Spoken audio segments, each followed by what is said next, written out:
కింద కూర్చుని భోజనం చేయడం వెనుక ఉన్న ముఖ్య ఉద్దేశం ఆరోగ్య ప్రయోజనాలే. పాతకాలపు సంప్రదాయం ప్రకారం నేలమీద కాళ్లు మడుచుకుని కూర్చుని తినడం వల్ల కలిగే ప్రయోజనాలు: 1. జీర్ణక్రియ మెరుగుదల, ఇంప్రూవ్మెంట్ ఇన్ డైజెషన్. కింద కూర్చుని తినేటప్పుడు ఆహారం నోటిలో పెట్టుకోవడానికి మనం కాస్త ముందుకు వంగి మళ్లీ వెనక్కి కూర్చుంటాము. ఈ కదలిక, ముందుకు వంగడం, వెనక్కి రావడం వల్ల పొట్ట కండరాలు చురుకుగా పనిచేస్తాయి.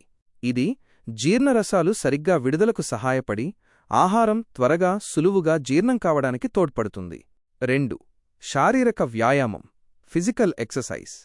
సుఖాసనం లేదా పద్మాసనం వంటి భంగిమలో కూర్చుని తినడం వల్ల మోకాళ్ళు, తుంటి, వెన్నెముక వంటి అనేక అవయవాలకు ఒక రకమైన వ్యాయామం జరుగుతుంది. దీనివల్ల శరీర భంగిమ, పోశ్చర్ మెరుగుపడుతుంది. కీళ్లు, కండరాలు దృఢంగా, సరళంగా, ఫ్లెక్సిబుల్ మారతాయి.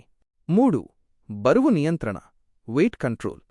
నేలపై కూర్చుని నెమ్మదిగా తినడం వల్ల మనం ఎంత తింటున్నామో అనే దానిపై మెదడుకు స్పష్టమైన సంకేతాలు అందుతాయి. దీనివల్ల అతిగా తినకుండా సరిపడా ఆహారాన్ని మాత్రమే తీసుకునే అవకాశం ఉంటుంది. ఇది బరువు అదుపులో ఉంచుకోవడానికి సహాయపడుతుంది. 4. రక్త ప్రసరణ మెరుగుదల, ఇంప్రూవ్డ్ బ్లడ్ సర్క్యులేషన్. కింద కూర్చున్నప్పుడు రక్త ప్రసరణ గుండె, జీర్ణ వ్యవస్థ వైపు కేంద్రీకరిస్తుంది. ఇది జీర్ణక్రియకు మరింత సహాయపడుతుంది. అందుకే పెద్దలు నిలబడి హడావిడిగా తినకుండా కింద కూర్చుని నెమ్మదిగా, ప్రశాంతంగా భోజనం చేయాలని చెబుతారు.